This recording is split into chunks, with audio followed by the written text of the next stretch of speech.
Velkommen til Genpres, en ugenlig podcast præsenteret af NordicBet. Jeg er på pop i Wimbledon. Det er ikke helt skidt. Det er sådan set noget af det, jeg er gladest for at foretage mig. The Prince of Wales hedder poppen. Et af mine gamle stamsteder fra min tid i London. Og min tid, hvor jeg kom fast på Kings Meadow og så AFC Wimbledon. Jeg kommer der stadig, men det er selvfølgelig ikke så tit, når adressen er et københavner-postnummer. Men da vi boede her, så stod jeg fast bag det ene mål på Kemflow-tribunen. Det kom sådan lidt pudsigt i stand. Familien var hjemme på en længere juleferie. Jeg kedede mig og tog ud og så en kamp. Det er relativt tæt på, hvor vi boede, og jeg tænkte, jeg skulle lave et eller andet. Så jeg se noget fodbold. Og her mødte jeg så en gruppe gutter. Efter kampen faktisk, de hævde mig ind i deres gruppe, og vi drak lidt for mange øl. Og jeg blev sådan bare hævet ind som den mest naturlige ting i verden. Og jeg savnede jo nok min fodboldgruppe fra Danmark, hvor jeg har set fodbold, så længe jeg kan huske. Så det var ret fedt at blive kastet ind med en ny flok gutter, som bare tog så vel imod mig. Og så forelskede jeg mig selvfølgelig også, naturligt nok, som fodboldromantiker ret meget i historien om AFC Wimbledon, da jeg først kom lidt tæt på de her gutter og på fansene generelt. Og så har jeg bare hængt ved. Ganske som jeg har sympati for Exeter, FC United og Manchester og andre, som har overtaget klubben som fans og kører det selv, i stedet for at det hele det afhænger af en eller anden rigmænd. Helt kort så kan historien om AFC Wimbledon koges ned til det her. I 2002 så tillod FA, at Wimbledon FC flyttede til Milton Keynes. Det havde været længe under opsejling, der havde været snak om at rykke længe, der var flere byer i spil, fansene var selvfølgelig imod det hele tiden, men der var snak om Luton, der var snak om Dublin i Irland, Dublin Dons skulle det hedde, som selvfølgelig med modstand i Wimbledon, men også i Irland, fordi den irske liga, de klubber, der nu ligger i Dublin, der ligger 4-5 stykker, de tænkte, hvad fanden skal vi gøre, hvis der kommer en Premier League-klub, så er den irske liga der for alvor død. I forvejen er den ikke særlig god, det vil da bestemt ikke blive bedre. Men så tillod FA helt vanvittigt, at man rykkede klubben omkring 100 km nordpå. Siden har man lavet reglerne om faktisk, fordi man ikke vil have det sker igen. Og med det samme startede gruppe Wimbledon-fans den nye klub, AFC Wimbledon. Siden er det så gået slag i slag. 16 år efter har man rykket op 6 gange, og man er nu i samme liga som Milton Keynes, eller The Franchise Bastards, som de kaldes her. Og som Wimbledon mødte i den forgangne weekend og spillede 0-0 mod. Jeg skal nu mødes med min gode ven Anthony Circuit. Han har været Wimbledon-fan hele sit liv, og han var også med til at starte forfra selvfølgelig i den niende bedste række. I'm with Anthony, the lad who pulled me into Wimbledon, and Tracy, his girlfriend. Anthony's been a Wimbledon fan all his life, and obviously been part of the rebuild. So welcome, and well, firstly, hello. How did you two meet? Tracy volunteers as a turnstile operator at the home terrace. So she's the one responsible for letting you in? Getting tickets, and obviously used to see her every week, taking my ticket. You know, used to smile. That's about it. And then one day I was drunk. One day? Just, well, a particular day. We played Portsmouth at home. After the game, I went up to her and said, I fancy you, but I am an idiot. And her response was, I like idiots. And that's how it started. That's a very honest way of meeting. I mean, at least a few things are out of the way then. That is it. All right, that's knowing Anthony, he's not lying, so that's good.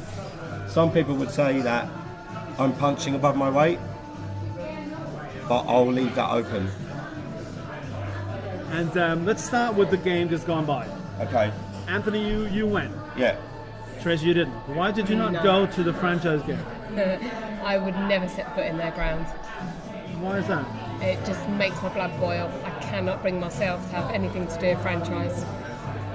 So what do you do when Wimbledon is playing MK? What do you do? I literally, do something with my sons, so I make myself busy, and I don't want to know anything about them because it just literally just does my head in. I can't even think about it. So you wouldn't even be happy if Wimbledon won? Would you not be happy? Oh yeah, absolutely ecstatic. And obviously, But I said, would you like me to text you how it's going? No, wouldn't let me text. I do not want to know because Either I know way, it would really piss me off if they're beating us. So because obviously I was there at all the protests at Sellers Park and everything, and it just makes my blood boil. So. You did go. Yeah. What was it like? What was the atmosphere like? Not full of love, I know. It's like who I would. It's not. First of all, it's not a derby. Yeah, it's not a derby. Even though Sky is trying to make it into It's not a derby. You know, the derby is local, like Copenhagen derby, Brøndby, Copenhagen. That's a derby. This is just hatred. Okay, because of how things came about. So I just want to make that point. It's not a derby, and don't let anyone believe you it's a derby. But like Brøndby Copenhagen games, I don't believe anyone enjoys these games because there's too much riding on it. If you lose, you know, most people are just happy to get the game over and done with. So it's never nice going to Milton Keynes. I don't look forward to it. However, I can't miss it for the chance that if we beat them, I have to be there. Tracy can't go and you can't miss it. I can't miss it. If we win, I have to be there. If I was sitting at home and we won, obviously I'll be happy, but at every opportunity I need to let them know who they are, what they are. They're a disgrace. Yeah, what are your feelings towards them? Is it? I've spoken to some fans who they don't. You sound like one of them. You don't actually. Well, the way you talk about them, Tracy, you don't acknowledge their existence. I'm gathering. Not at all. Yeah. No. Is it hate or is it just they shouldn't be there? They shouldn't be there. They stole our club. You know, everything. It's just we were trying everything for that. Obviously, not to go through, and they stole something and kept part of our name. And they shouldn't. Is that one of the parts that hurts the most, the Dons thing? Yeah. For me, yeah. That still hurts because people still confuse us. Some people don't want them to lose it, the Dons, because it's a reminder of what they've done.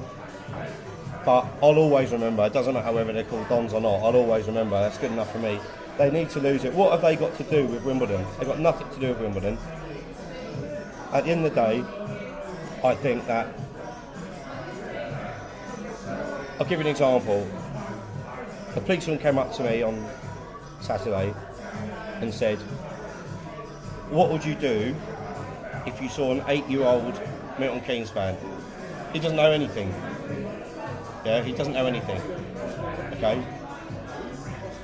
I said to the policeman, and this is what I believe, I've got nothing against that 8-year-old who's in his head supporting his local team, but his dad has no morals, and that's how I look at it. Okay, every Milton Keynes fan supported another club before Wimbledon came along. They, you know, now that is basically their support. They're as plastic as anything can be. There's clubs all over Europe like that. You got the Red Bull franchises and things like that, and this club is the pariah. They actually revel in being like that, and that's the worst thing. They actually antagonise us. They're deluded. They give. One of the worst things about it is they had this white elephant of a stadium, 32,000 seater stadium. They give tickets away for free every week. They sell tickets for 10 quid, right? And then they count those in the attendance whether they turn up or not. So everyone says, oh, we have average crowds of 10,000, we've got good support. But actually, in their stadium, they have 4,000-5,000, including the away fans. On Saturday, they announced attendance of 9,500. There was probably no more than 5 in there. How are they allowed to do that? It's a given practice that in England you count the attendance as sold tickets. Okay, so just give out 20,000 and then you're sold. But that's normally means season ticket holders and things like that. But what franchise actually do is they give away tickets to schools and they count those as well. That's not normal. No, it wouldn't be. Gonna try and get the mood into something more positive. Enough about them. Yeah. Those unmentionables. But why did you guys originally become Wimbledon supporters? Let's start with you. Two of my uncles were stewards at Plough Lane, and we grew up on Plough Lane. So I went along with my uncles. The neighbour of the ground. Yeah. So yeah, got swept along by that. And obviously, having children, there was times, over the years I didn't go, but then obviously back to Selhurst, and then when it all started up with AFC. So yeah, it's in the blood. What do you think? My first game was 1983. I was 9 years old, and it was just my local team. I think we're in the old Division 3, and the only thing I can remember about that game is obviously the score, but I also remember the smell of liniment that the players put on their legs, the deep heat, and I've always liked the smell of deep heat ever since then. That might sound perverted, but it's not. It's just I like the smell. But since 1983, 1984, I bought my first season ticket. I've had a season ticket ever since. Yeah, it's just a local team. Out of all those years, old Wimbledon, I don't like to say new Wimbledon, but since the rebirth, what are your biggest memories? Stains away. I think we've had some games where there's watershed moments. If you're talking new, I see Wimbledon, the way I see football, it's not about, the way I see a football club, it's not about the team, the players, the management, the back staff. It's about who you go to football with. And the people I go to football with today are the same people I went to football with in 1983. It's about the fans, you know what I mean? So they're the only people that stay. Players' contracts finish and they go to another team. The only loyal bit of the team is the supporters. So, but there's been, so in the new Wimbledon, AFC Wimbledon, Staines was one of those games where if we didn't go up that season, it would have taken, we had all those promotions, but we were 1-0 down with about 10 minutes to go to Staines.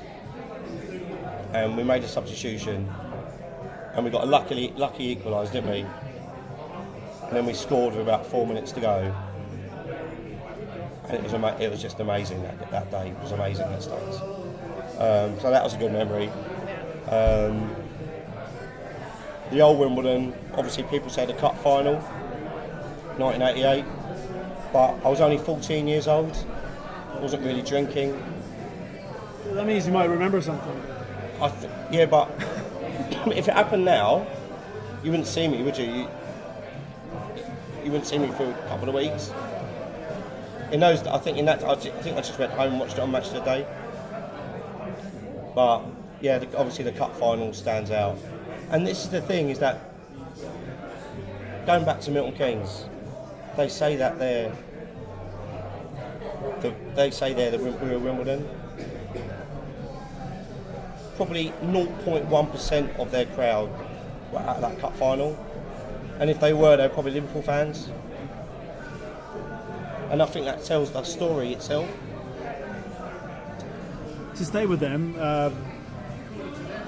when it dawned on you guys that this is happening, the FA are doing a major fuck up, what did you feel? What did you think? Well, I remember the day it happened. I was working in the city, and I heard a whisper that it might be not going our way. So I made my excuse at work and went down to the FA at Soho Square, and it got announced that they were allowing the move.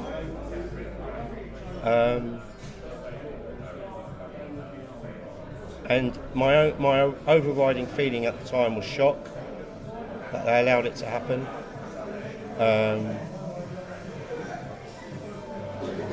There was not a lot of anger. I just couldn't believe it. I couldn't believe it. Like, you spend 25 years following a club and it's gone. You know.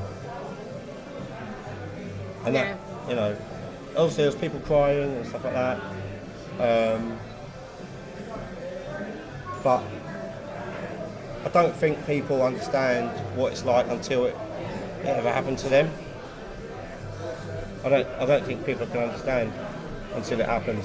And very quickly, like the minute after, pretty much, or like the day after, the idea of AFC Wimbledon was rolled out very quickly. Were you on board with it straight away? Yeah, I mean, this is where credit's got to go to people like Ivor. Credit's got to go to people like Mark Jones, Chris Stewart, the people that dragged everyone off the floor. Because it would have been very easy to just curl up into a ball and not go to football. I mean, Charles Koppel, when it happened, said, "You'll all support Fulham anyway. You'll end up supporting Fulham." He actually said that. And I remember being in the community centre just across the road, and the passion, there was, standing room only. And I still remember Chris Stewart's speech about he just wanted to watch football. I know it sounds a bit chummy, but it dragged everyone off the floor, and it gave people renewed enthusiasm for football again. Do you know what I mean? And obviously the Sutton game was a realisation that this could be big. The first game was Sutton United away, and it didn't matter that we lost. Obviously it was the first game, but there was 4,500 there, and you just knew how big it could be. I remember I came back from a holiday on a Saturday morning, about 4 o'clock in the morning, and there was trials happening at Wimbledon Common that day, and I went straight from the airport, dumped my cases, and went down the Common. I don't know what I was not to to try out. Not to try, or no. I mean, I don't know, I just went down there because I wanted to be part of, I don't know, put cones out or something, you know. I didn't care. I just went down there. And I don't know, I suppose you just want to be part of it. And I think a lot of people had that. And it snowballed from there. Were you guys surprised how many people showed up instantly for the games in the 9th tier, where you're playing away games at grounds that aren't really grounds, but a football pitch with a fence around it? Were you surprised? It's like part of a park or something. It just didn't look real, definitely. And a couple of people that I used to go with, when they said about forming AFC, and they were going, "Oh, I'm not going because it's just going to be like a Sunday league side. Yeah. It's just going to be crap." Yeah, people have come back since we got in the Football League. Yeah. There'll be more people that come back when we were back at Plough Lane. Yeah. Because at the time, no one believed it could happen, did they? Are you surprised? Start from scratch. Are you surprised how quick it went from to where we are now? Absolutely. Yeah. And how quickly everyone got on board. The only model for it really was Aldershot. Aldershot fell out of the league. They had a decent support, but they took ages to get back. They're still not back. They got back in, but that was the only model. We're the first ones that. But it was a really proud moment when we went up at Manchester. It was obviously, you got to celebrate your own success, but it just proved franchise wrong. Their strapline was they couldn't wait. They had to have league football immediately. And the fact is that they've wasted it. They could have developed a non-league club, done it properly, and they'd have the respect.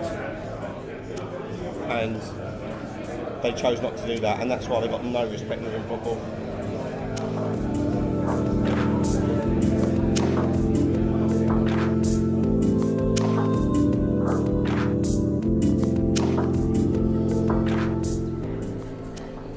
Jeg skal nu mødes med Ivor Heller, der er kommerciel direktør i Wimbledon.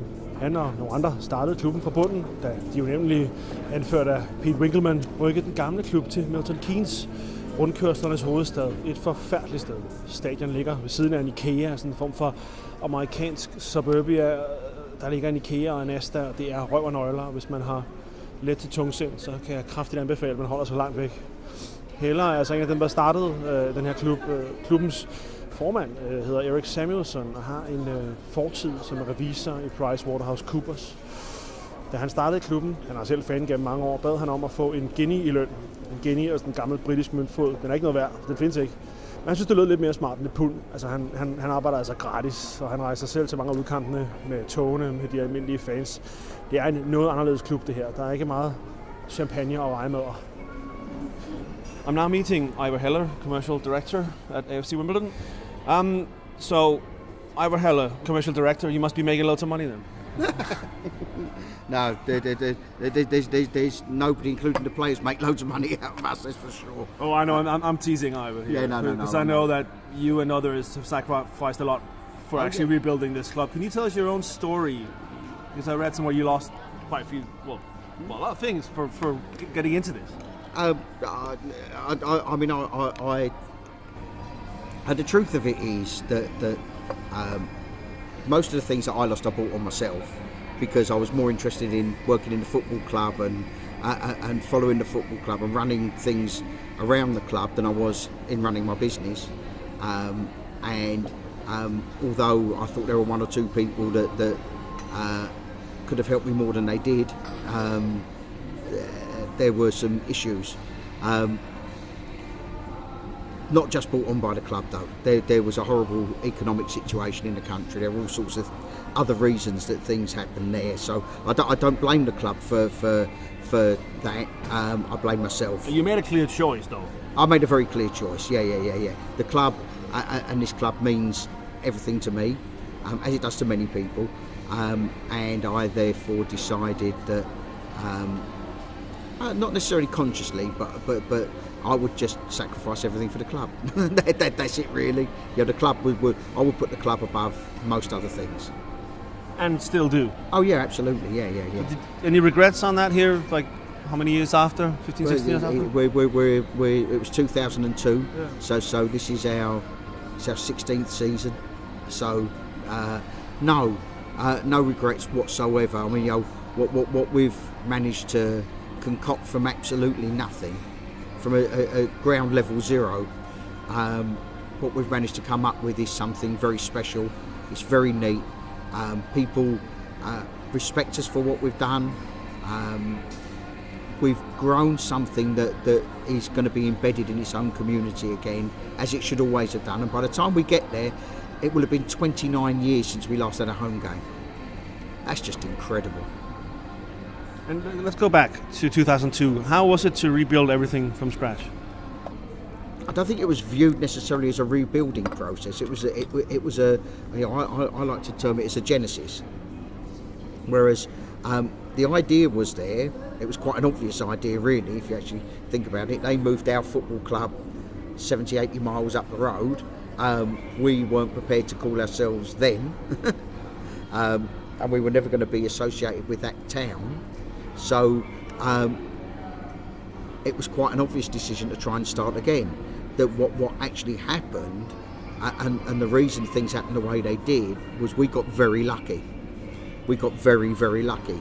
The night before the decision, I got a call from someone in the FA, someone high up that would know, and they actually said to me, Ivor, just so you know, off the record, you've lost. They're going to let Wimbledon move to Milton Keynes. And how was that lucky? Well, because I got it the night before.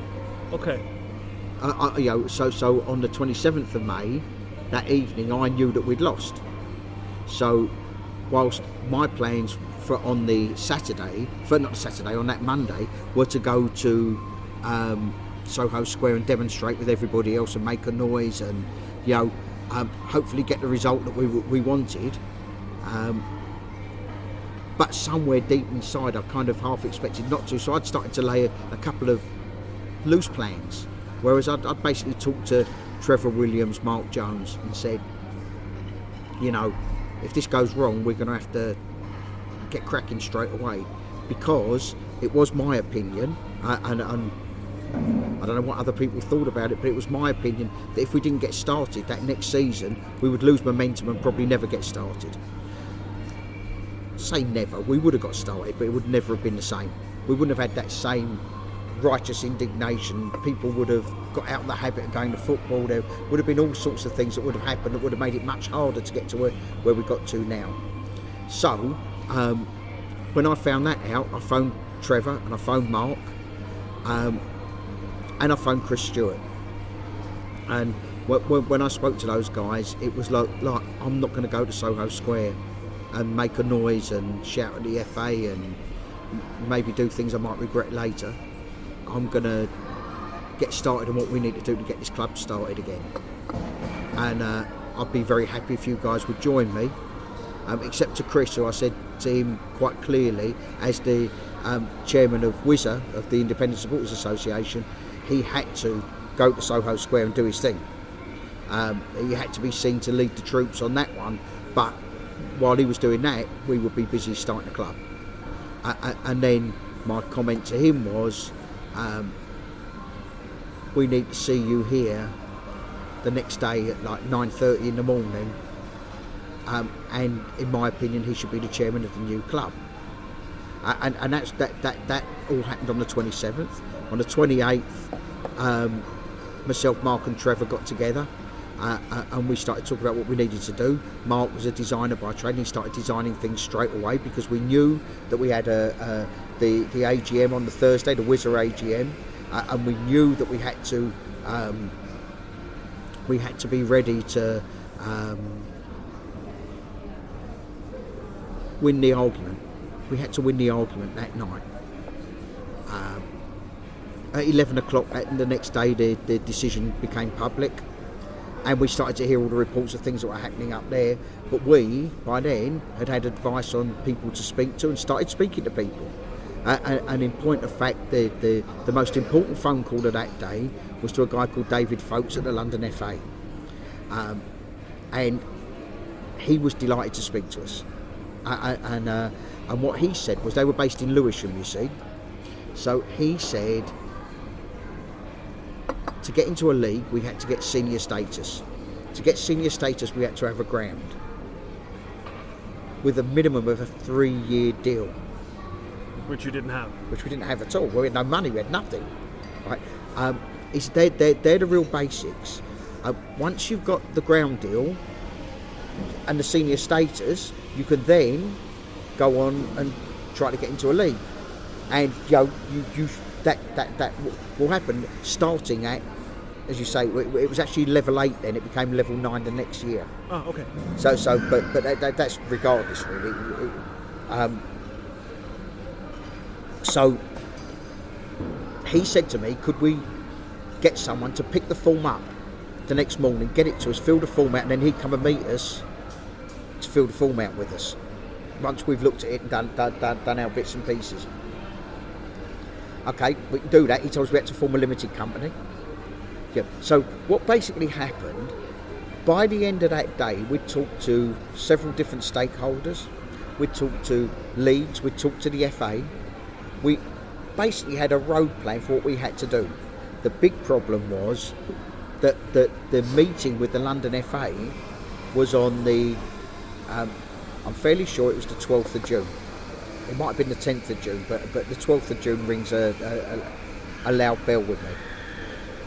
So from the AGM, we had very, very little time to get a ground share deal. So it's impossible, really, isn't it? It sounds impossible. Yeah. We hadn't even talked to anybody yet. So the next day, Niall got the form from London FA, brought it to us. We looked at the form, filled out what we could, had the appointment with David Folkes. I think it might have been that afternoon that he actually came in. And he sat there with Chris Stewart and I. And I shall never forget this as long as I live. This was one of my favourite bits of the whole genesis of the club. he turned around and said to us, first of all, what name do you want to be called? So we came up with the obvious name. This was more Mark's doing than anybody else's, in my opinion. But Mark, I thought it was very funny. We wanted to be called Real Wimbledon. Real Wimbledon. Yeah. They didn't, but they weren't. They weren't biting on that one. They weren't going to let us be called Real Wimbledon. Oh, that would have been good. Well, it would have been good, but it also actually it would have been a constant. Yeah. You know, and then we said, okay, we want FC Wimbledon. No, it's too much like Wimbledon FC is right now. And I still don't understand this to this day. But I can remember there'd been a non-league club that was coming to some kind of prominence. They'd been doing really well in the real lower echelons and made a bit of a noise called AFC Sudbury. And I knew there was AFC Bournemouth and AFC Sunderland. And so I said, well, why don't we just call ourselves AFC Wimbledon? And he said, yep, done. And I said, brilliant. What does AFC stand for? And he said, absolutely nothing. That is absolutely true. AFC Wimbledon. What's the AFC stand for? Nothing. Normally it's like Associated Football Club or something, or Athletic Football Club, yep. But not here. No, and that made me belly laugh, and I still remember it very fondly. And then the next best bit of the whole thing was that then he turned around and said, okay, date formed. And Chris Stewart and I, at exactly the same time, said 1889. That's when Wimbledon Football Club started, 1889. And he's gone, right, 1889. So on our registration form with the London FA, formation date is 1889. So and that is always my argument. People say, oh, you're a continuation. I said, well, we started in 1889. Yeah, the whole continuation discussion was going on for a few years, wasn't it? Where MK kind of was holding on to it, but they gave up at some stage and sent the trophies to Wimbledon. Yep, we got everything back. Yeah. All the patrimony, the lot, came back to Merton. Can only be on display in Merton. So when we get our new stadium, boom, we'll have all our patrimony. Yeah, it's in the library now, isn't it? Bits of it are in the library. There's loads more than what's on show in the library. And explain quickly the process then, because now you had a club, you needed a team as well. I mean, well, we needed a ground first, because to get the senior status, we had to get the ground. How did you do that? Well, lots of people put their oar into this. Lots of people were trying to tell us where we should go, and loads of people had connections to this and connections to that, and connections to the other. And what was what options were there? Because obviously you couldn't move too far away, because the whole idea of... Well, that was the whole thing. There were people that had connections to Dulwich. There were people that had connections to Leatherhead. Some were suggesting Sutton. Some were saying Tooting and Mitcham. But they were all no-goes for lots of different reasons. The best option from day one was Kings Meadow. First of all, it was only 1.5 miles outside the borough. It was much more part of our conurbation than any of the others. Tooting and Mitcham, you would say, would have been closer, but it was nowhere near big enough. And we would never have been able to get the crowds in there. But the public transport, the infrastructure of that ground was nowhere near up to scratch for what we would have needed. So that would have caused us huge problems. And I felt that right from day one. So I was pretty belligerent about this. The amazing thing is, and it played a massive part in our history, was the guy that owned Kingstonians at the time and owned Kings Meadow was a guy called Rajesh Khosla.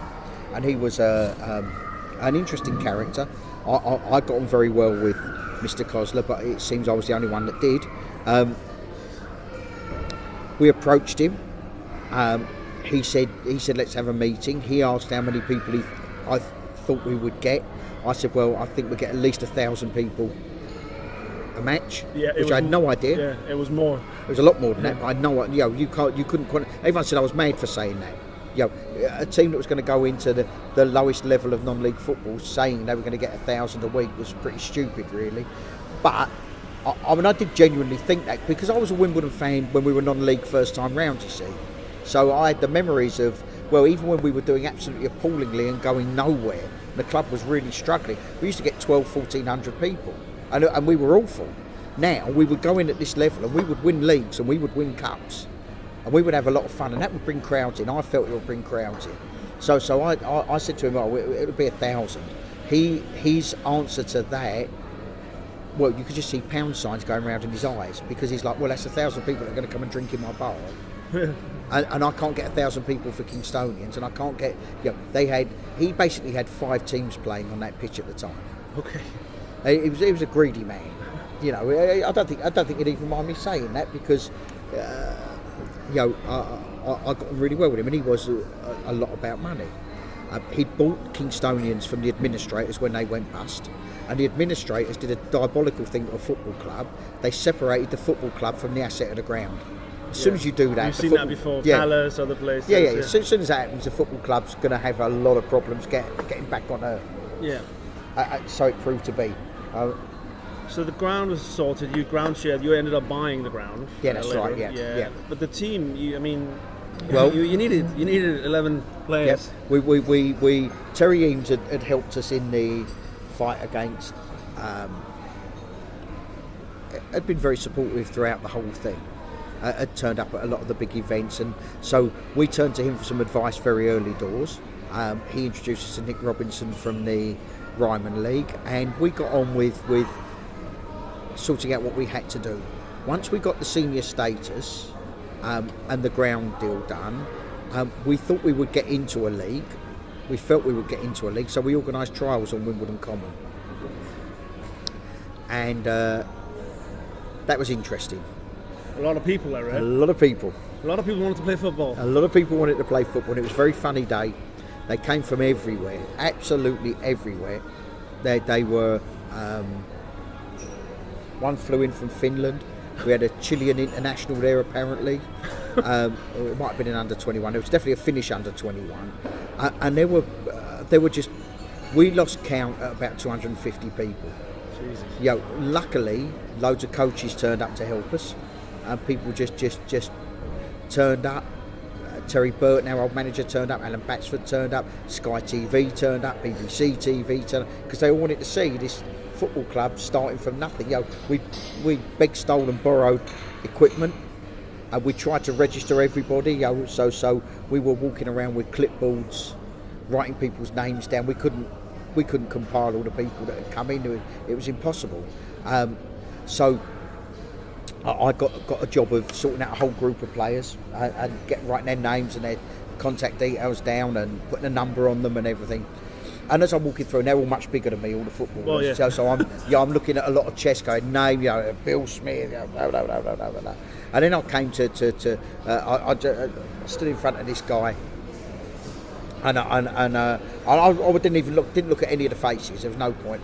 I said name, and he went Russell Smith, and I went, what, the Russell Smith? And he's gone, yeah, your old mate. And I looked up at him, and he was one of my mates that I've been going to football with, since the very early 1970s. And I just said to him, "What the fuck are you doing?" And he said, "Well, I used to play at this level. I can still do a turn." I thought I'd come along. I said, "Oh, don't be bloody ridiculous." I said, "Do us a favour. You got a coaching badge, haven't you?" And he's gone, "Yeah." I said, "Take a group of 30 for us and tell if anyone's any good, will you?" And he's gone, "All right then." He wasn't a young man anymore. Or? He wasn't a young man anymore. He wasn't a young man anymore. He was brilliant. It was very funny. That was that day was spectacular. That day, spectacular. And when we look around in the league system, there are a few other, obviously non-league as well, a few other clubs now run by fans. Do you think there should be more clubs that are driven like this? Would that be good for English football, you think? Yeah, I do think it'd be good for English football, but there's a massive difference with us and other clubs. When we became fans owned, we started from nothing, and we started at level 9, as you say, where the average crowd in the league before we got in it was about 30 to 50. Really? Yeah. But it's just above park football what we got into. The requirement for a ground was a concrete path, a metal fence, which could just be a railing, basically, just one pole with concrete posts would do, some floodlights, changing rooms, and most importantly, a bar. You got to have your priorities straight. You've got to get your priorities straight. So that's what would qualify you, basically, to. You didn't even have to have turnstiles. Okay. It helped if you had turnstiles when they played us, obviously. But yeah, we went to some grounds where there were no turnstiles. It's really quite. So that was the level that we went in at, and therefore our average crowd that first season was 3,000. You made a lot of clubs a lot of money, I imagine. We did, and we left a legacy with a lot of clubs. Some, the chairman's obviously had a nice day, had a good day. You know, if you've got 1,000 people paying £7 to get in and then drinking your bar dry and all the rest of it, you've had a good day. You've probably made 10, 12 grand or whatever, you know, which is great. Good luck to them, you know. But there were other grounds that we went to, in particularly Walton Casuals. They built a stand out, it got themselves promoted, and are now established in the Ryman League. And from some of that money? Well, it was a direct response from that money. They got lucky. They drew us in 2 cup competitions, and we won the league there the second year. So you know, when we went there, they probably got 6,000-7,000 people paid to go in there, which was more than they would have got in 2 seasons. So you know that helped them enormously. Plus they knew how to monetise it. They did very well with it, and they built the little stand with the money they made out of that, and got themselves up the league, and have flourished ever since. Amazing.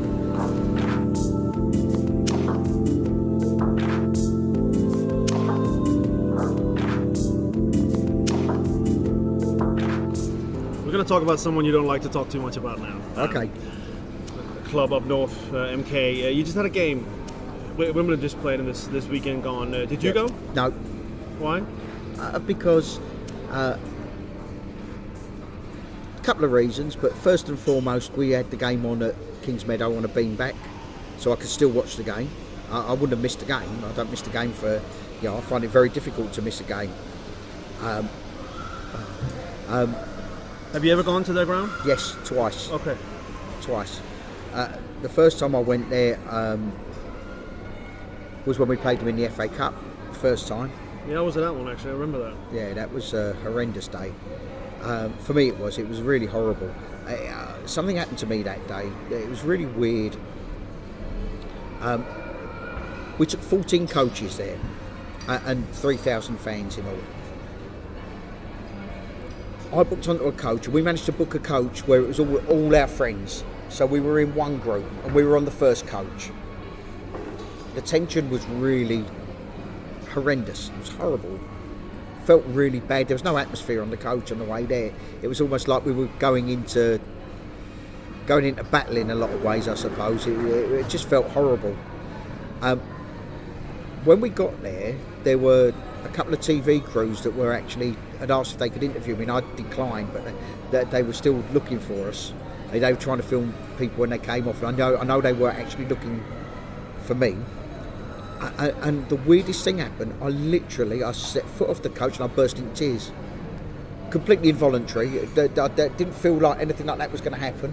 I've never done that before in my life with anything. It just seemed so wrong, or? I don't know. I had no idea. It just welled up. It was all this huge emotion of like, what was I doing here?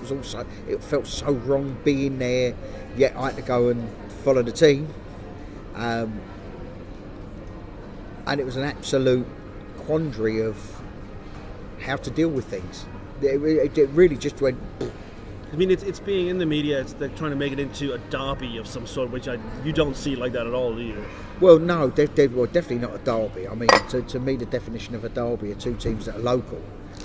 That's the way I see it. So some people don't see that, but that's what I think a derby is. The biggest thing that we've always tried to do is to make sure that they don't define us. We don't run our club around them, and you know, in point of fact, if you look at what's ever been said about them out of our club, we've always treated them with the utmost respect. We've never disrespected them, and we've never talked openly. Our managers have never talked openly about them. You know, we've never said anything disparaging as such. But we can't call them us. That's the best way of putting it. I mean, when I speak to some fans, basically they don't acknowledge their right to exist. Basically, it's not even like they hate them, but it's more about they shouldn't be there. No, I think that is very true. It's never happened before, and they've plugged the loophole now, so it will never happen again. You know, there will never be a franchising of a football club in England again. I believe that will never happen. I hope it never happens, because it's an awful thing to happen to a football club. We can deny their right to exist as much as we like. They do. Yeah. They do.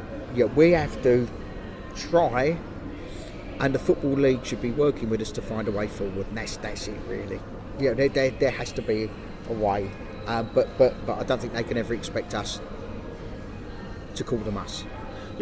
How do you define the feelings that Wimbledon fans have? Is it hatred, or is it something else towards this franchise? Yeah, I think to the actual entity, I probably hatred is a good way to put it, but it's more righteous indignation. It's just that there's something was done wrong, and it needs, the boil still needs lancing, and people will have different views of what lances that boil. Some people, to them, it's done and dusted. We've caught them up. We play on the same level as them. Now let football take its course. To others, it would be their utter destruction. And to some, it would be, well, if they drop the Dons and just get on with being Milton Keynes Roundabouts FC or whatever it is. That's a good name. They could probably live with that. The Dons thing hurt. The Dons thing is definitely an issue. For me personally, the Dons thing is an issue. Yes. Back to the way that the club is run, fan-owned, fan-run. Will that change ever? Yeah, it's already changing in a lot of ways. We will always be, in my opinion, fan-owned. Okay. I cannot see any way that we That's won't be what I meant, fan-owned. really, yeah. But when you say fan-run, there are people working in the club now that don't support Wimbledon. Okay. They don't support Wimbledon. All right. That's it. They got a job. Yeah. Okay. They go to work. That way it's changing, but the owner structure. I can't see that changing. No. There was, sometimes you read people saying, "Oh yeah, we need someone a big investor. We'll keep it under 50%, whatever." But No. To my mind, that is rhubarb. I can tell you about. So you won't see a big foreign investor coming in with lots of money. No, I don't see that. You might get a philanthropist come in with a lot of money. You might get a philanthropist come in one day that turns around and says, "Listen, I've got 200 million in the bank. I want to spend 50 million of it and making this football club fantastic." But I don't want the. But at the end of the day, yes, I'm going to be involved, and I think there would always be a way to get someone involved. But this is it. Here's the money. It's not a loan. It's not an investment. Here's the money. Now we're going to take things forward. That can happen. But when someone's turning around and saying, "I'm going to put 50 million in, and for that 50 million I want to be able to do this, that and the other, and if I don't get my way, I'll throw my toys out the pram and run away," that's not an option at our place. If you look at professional football today with the money in it now, Yeah. isn't it necessary to get a big investment to make it to the top? No, I don't think so, because what is making it to the top? You know how many football teams there are in this country? Yeah. Many thousands. Let me ask you differently. Would you rather stay a league or two below the Premiership, Championship, League One than give in to this? 100%, yes.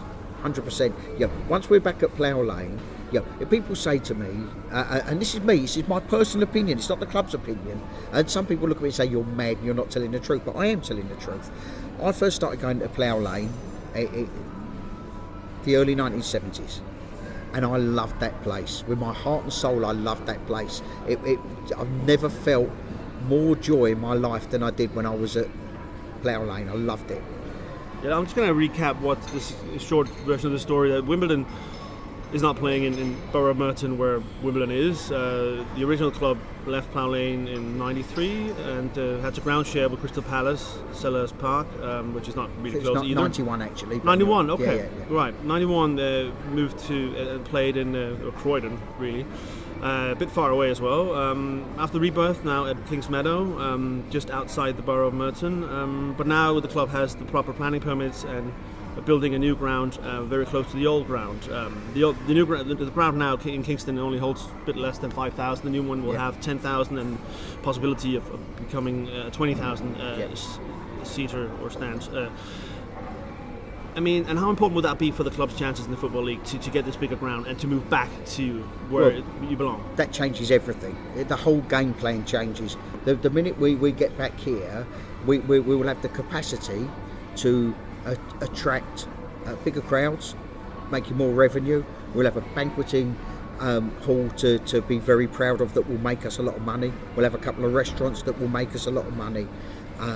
And the prospects for what we are doing are endless once we get there. And that's what will propel us out of League One eventually, into the Championship. Once you're in the Championship, we might go up and we might go down. We got relegated before as Wimbledon FC, and then we got promoted, and then we got relegated, and we got promoted, and we got promoted, and we got promoted, and then we won the FA Cup. Is that possible again? Maybe not. Never say never with Wimbledon. I mean, right now the club is struggling a bit in the bottom of League One. How much of that is down to money or lack of, because money's going into the new ground? Well, again, no, not because money going into the ground. We're still coming up with the budget that we would naturally come up with anyway. It's not about the new ground. That's not affecting it. There's a lot of people at Wimbledon don't want to hear the budget thing. They don't want to hear it. No, you can tell on the forums, people go nuts about it. Yeah. But a lot of them are wrong, because football's changed from when Harry Bassett created a team with very, very little money. It was what he did. One was a miracle, even by those days' standards, and he managed to attract and put a team together of players that were, in a lot of ways, misfits from other clubs, that had been released from other clubs, that nowadays wouldn't have got as far as they did in the first place. They'd have been booted out when they were kids, probably. Dennis Wise had been released by Southampton and was going to become a painter and decorator when Bassett signed him. Last chance saloon, and Bassett had the right mentality to mould Dennis Wise into the player that he became. So, Vinnie Jones was a hod carrier. And 3 weeks later he scored the winner against Manchester United. That's literally true.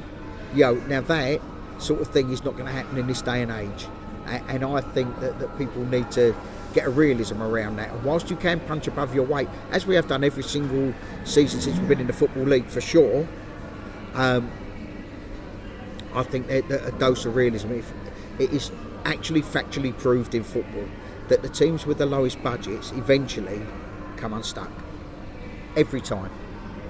If you look at now, as I said, struggling a bit, did Wimbledon get promoted a bit too quickly? No, not at all. No, I don't agree with that, and I actually believe we'll be fine this season. Okay. If you look at the league table at the moment, you're not going to be as worried as some might think. But what if the relegation did happen? Would you be okay with that and then rebuild from League Two? You wouldn't totally panic over that? No, not in the slightest. No. No, as I say, history repeats. We've had all that before. So you go down, you come back up again. It might not happen the first season, it might not happen the second season, but it'll happen. As sure as eggs is eggs, it'll happen. So, our club is about having a football club. There is this modern day thing that has even crept into our club, which I don't like, but I think we're slightly better than most, where everyone just wants jam today. They want instant success, and they will not hear anything else other than instant success. And for the people that have the argument about the budget and so on, so those are the same people, a lot of them, that are saying, well, we need to get rid of our manager and so on and so on. Right. Well, they would have got rid of Bassett the first time he got relegated. The first time, never mind the second time, they would have got rid of him. And it's just like, well, that would have stopped the greatest story in football. The team that no team has Man City played Liverpool on Sunday, and if Man City had beaten Liverpool, they would have been the first team since 1986-87 to have won at Liverpool, at Man United and at Chelsea. Right. Well, the last team to do that was Wimbledon in 1986-7. But not only did we beat those three teams on their own grounds, we also beat Tottenham at White Hart Lane that year. And it will be a century before that happens again. So people are too basically with the instant success. They're looking at the likes of Chelsea and all. I don't think they're looking at Chelsea. They just want us to for some very strange reason, they think that we've got a God-given right to produce players and make players perform way above their pay grade. Now, there are bits of it I want to see that. I want to see that. There's nobody wants to see that more than I do, and more than everyone else on the board does. But it's a crazy situation. We cannot afford players that are as good as some other clubs have got. So we have to take a chance on players, and when you look at our history of producing players as well, at this level, it's been phenomenal because, when we took Tom Elliott, he wasn't doing very well. When we took Lyle Taylor, he wasn't doing very well. We've turned those players around and they've now got proper careers in football. Tom Elliott's gone to Millwall and he's doing very nicely, thank you very much. Lyle Taylor is a leading goal scorer who will attract a lot of attention from now on. So he's got a few seasons where he can earn top dollar. And that's what we've done. And I think the manager's done an amazing job, and he's unearthed a lot of good players on very little. We have to take a chance with people. We always have done. It's the same thing as we've always done. And all of this build on an idea in the back room of your old business. I hope it keeps going the way it's going. Ivor Heller, thank you so much for taking time. Absolute pleasure, anytime.